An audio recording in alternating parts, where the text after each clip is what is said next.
Soc Santi Gómez, director global de recerca i programes de la Gasol Foundation, que és una fundació dedicada a la prevenció de l'obesitat infantil a través de la promoció d'hàbits de vida saludable. Aquesta setmana hem estat concentrades i concentrats en publicacions científiques. La Fundació Gasol, tot el que fa a nivell d'accions ho basa en l'evidència científica ja existent, però també és una fundació que a partir dels estudis que té en marxa genera nova evidència científica, genera nou coneixement científic. I per generar nou coneixement científic és necessari escriure articles científics que es publiquen en revistes i aquestes revistes difonen aquest contingut entre la comunitat científica principalment. Doncs bé, per escriure aquests articles científics cal trobar espais de concentració i cal simbolitzar aquests espais de concentració. I en aquest cas, la nostra oficina és un espai molt identificat mentalment per totes les persones de l'equip com un espai de gestió, de reunió, no? Inclús de creativitat a vegades, però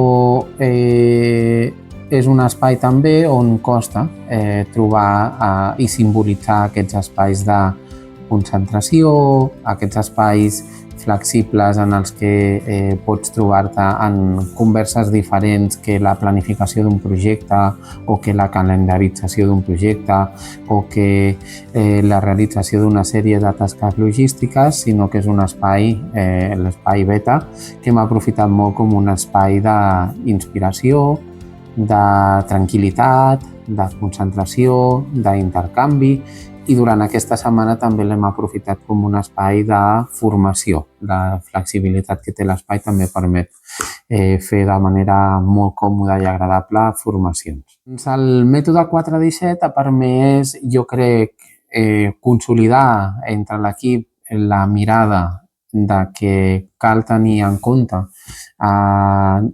tots els agents clau d'una comunitat per dissenyar accions que puguin realment tenir impacte sobre aquella comunitat i suposar un benefici per al desenvolupament d'aquella comunitat.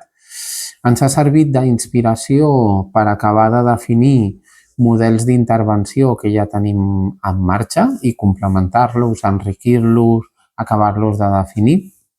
També ens ha servit com a eina, sobretot les fitxes que inclou el mètode, no? Com seran recursos que podrem utilitzar com a eines per recollir informació i guiar la implementació d'alguns projectes, i va ser també un espai que va permetre homogeneïtzar, no? La importància que té el fet d'emprendre aquest tipus de processos participatius i col·laboratius per fer la feina que volem fer, que finalment és dur a terme intervencions que aconsegueixin de forma eficaç promoure hàbits de vida saludable i a llarg termini prevenir l'obesitat.